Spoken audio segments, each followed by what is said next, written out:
hello.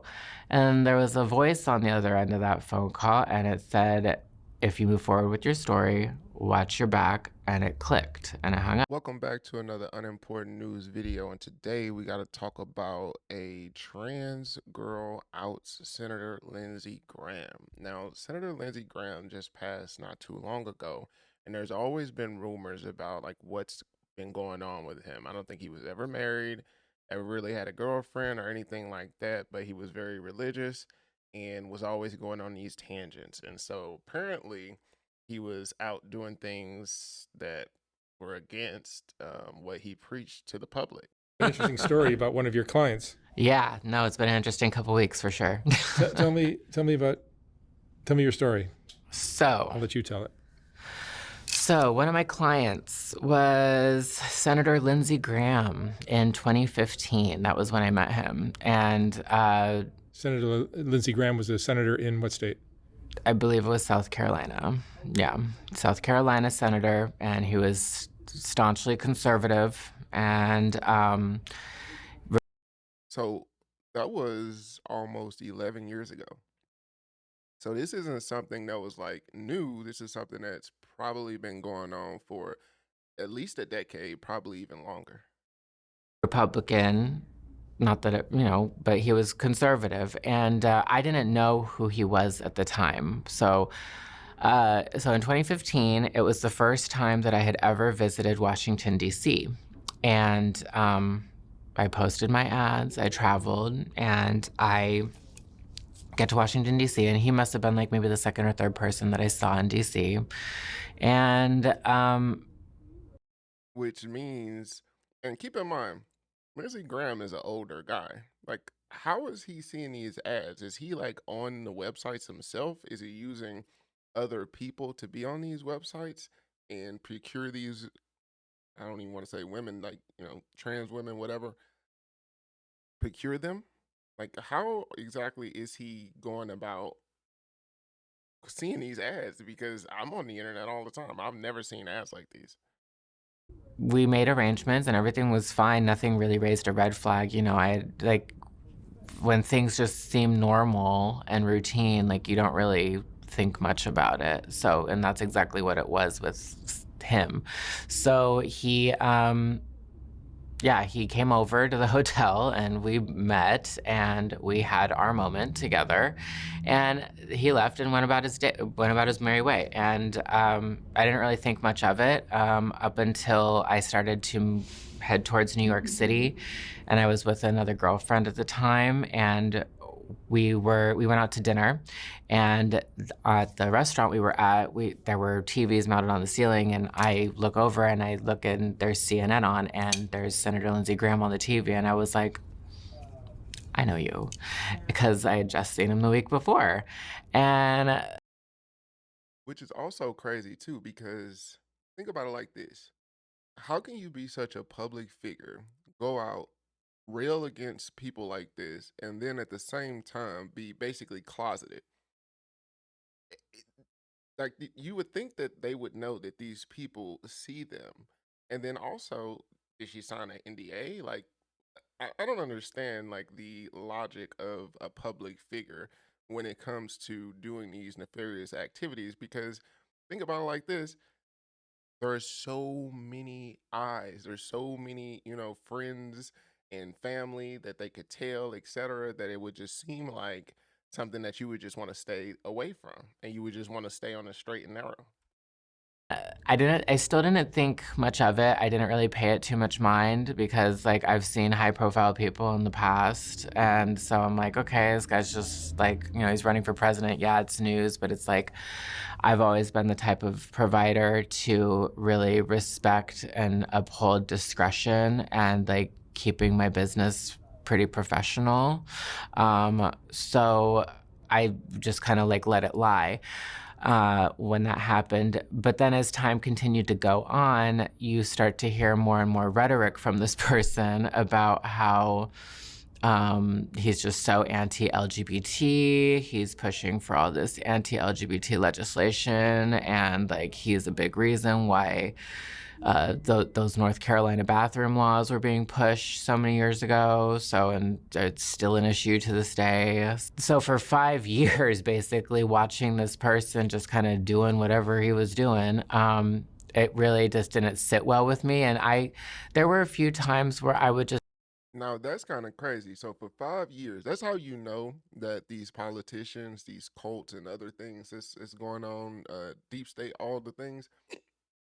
That's how you know that these things can go on for a very long time because they're telling you whether it's Epstein, you know, people like this, they'll sit there and watch for 5, 10, 15, 20 years and know that these people are bad people and never say anything.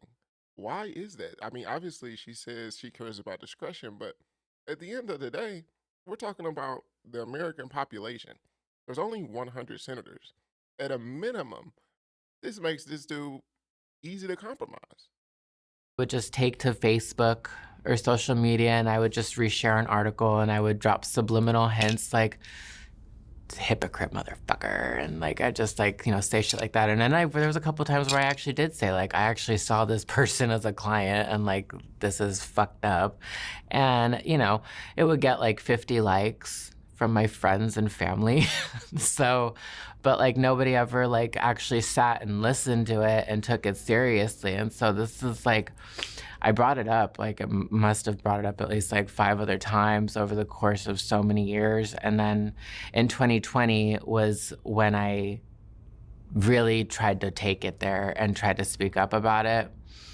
In 2020, there was, it was COVID, lockdown, and I was on the road and I was trying to make some money because there was just no other way to make money at the time, obviously, especially when I'm already in the boat that I'm in. So, so I was bouncing around, and this is the other thing too. I also had trans friends that So the only thing that makes this somewhat not believable is you're telling me that there is no publication, no book company that would have gave her a book deal to tell this story? Even if it was just an incident, I mean, it could have been like a thin book, a 20-page, depiction of like how they went down. I don't believe that she didn't have opportunity to make money because something like this with any senator, let alone Senator Lindsey Graham, is a moneymaker when it comes to writing these funky books that these people are writing. So at the end of the day, whether you believe her or not believe her, I mean, I think she definitely had a way to make money. Sell a book like everybody else. had sold their celebrity stories back in the day. And yeah, like I had like a really distasteful view on it because I just thought like it's not like, why would you just like out someone for no reason, like just because they're famous, like just because like you're some celebrity's husband. But yeah, no. So this woman that helped sell my other friend's story, she was helping me kind of like get the news out there more. And then also there was a male porn star, his name was Now, my question to you guys are, in 2020, did you guys hear anything of this? Because I didn't hear anything of this. And it probably could have been because of the election, because it was a lot going on in 2020, quite frankly. But still, I never heard anything about this. I've heard about the low key, DL stuff that Lindsay might have been on, but I never actually heard of this lady and what, like, her story. Like, has anybody else heard of her story? Because I would definitely like to know in the comments.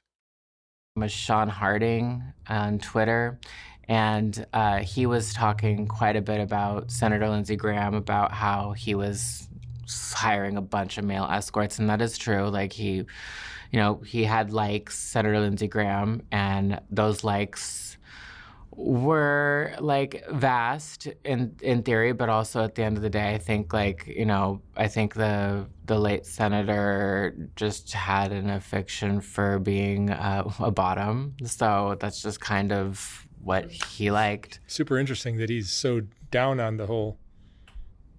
On all the LGBT stuff. Yeah, I mean, he's so down on it, but he indulges in it.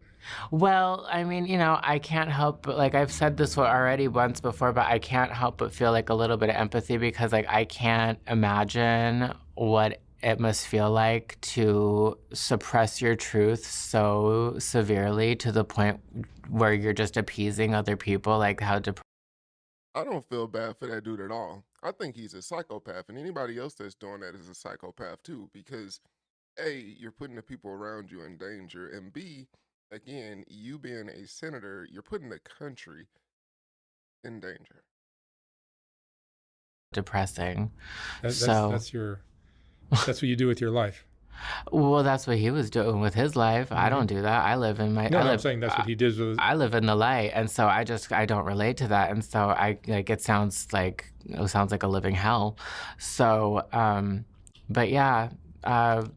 So anyways, so yeah, I tried to move forward in trying to sell this story. I mean, I know there was a lot of conversation. I'm sure that several of these gay escorts were also trying to do similar things to me, like as I was trying to get the story out there. And this woman that was helping me facilitate it, she was ready to start pushing it towards other media outlets, and she was even gonna get me like a fat check for it even. So like I was like, and so that during like COVID time, like it was like, okay, this is great. But like also there was like a bigger point to it all. Like, and that bigger point was to really just point out the hypocrisy. It's like at a certain point when someone is just doing the things that he was doing, like you have a moral obligation to like stand up for the people that you care about. And like, that's really what was motivating me. And I completely agree with that because at the end of the day, you cannot have these senators out doing things that are basically like shady, corruption, the sexual stuff, the sexual deviancy stuff. They have to cut that stuff out because at the end of the day, I can guarantee you other countries and their intelligence agencies know about this type of stuff. There's no way these people aren't being compromised. And that might be one of the reasons why this dude was like a persistent war hawk. In some cases, there was a lot of benefit to being a war hawk for a lot of different people. And these wars got pushed, and you just gotta kind of wonder, yes, he was military, and yes, he believed it, but he might have believed it a 7 out of 10. But if he's compromised, he's going 10 out of 10. And that dude was a 10 out of 10 on warhawking. so, yeah, so everything was fine up until, so I was traveling from Chicago to Seattle, and I was at the airport, and it was as she was trying to like putting her feelers out there and like sussing things out and trying to get the story out there a little bit more. And as I was waiting at the gate at the airport, I get a phone call from a blocked number, and I never used to get blocked phone calls on my phone because I paid for a service at the time that would block those calls from coming in. And so I thought it was weird. And I'm like, in my brain, I was thinking like, why the fuck am I getting this phone call? I pay a service for this. Like, this is annoying. And so I answer it and I'm like, hello. And there was a voice on the other end of that phone call. And it said, if you move forward with your story, watch your back. And it clicked and it hung up. And it shook me a little to my core because like, I wasn't talking about this with anyone else. I mean, yeah, I might have like said a couple things online in the past over the years, but like no one ever took it seriously. No one ever listened. So to get a phone call like that as this woman's trying to pitch to media outlets, it really scared me.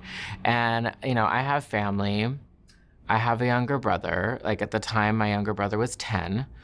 And so I was like, okay, like I don't want to be putting my family in some weird fucked up position. And so I got on the plane against my better judgment, even though I didn't know, I was freaking out, like, what if they shoot the plane down? Of course, obviously that wasn't about to happen. But like in my brain in that moment, Like, that's kind of what I was feeling.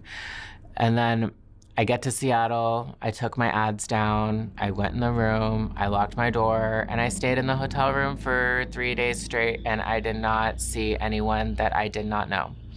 So, and that was that. And then after that happened, I cold contacted that woman that was helping me facilitate the story, and I just never moved forward with anything. And I can only assume that that's the same situation for so many other male escorts that also were in the middle of all this stuff, because nothing really ever came of any of these stories in 2020. Like, it all just kind of like fell off. And like, once again, we're just back in the same boat of like no one listening, no one taking it seriously, not getting any airtime, trying to expose the hypocrisies of what's going on here. And it just became depressing, and it just became like, okay, like, we're never going to get anywhere with this. Clearly we don't have enough power. Clearly we don't have enough people to give a shit. So like, just give up. And then that's kind of So that must have been completely scary for her, and completely scary for her family, because at the end of the day, who wants to get threats because somebody is living a lie? But I'm gonna leave it there. Y'all let me know what y'all think in the comments. Do y'all think Lindsey Graham was actually participating in these devilish activities, or do y'all think that this lady is not telling the truth? I'll see y'all in the next video. Peace.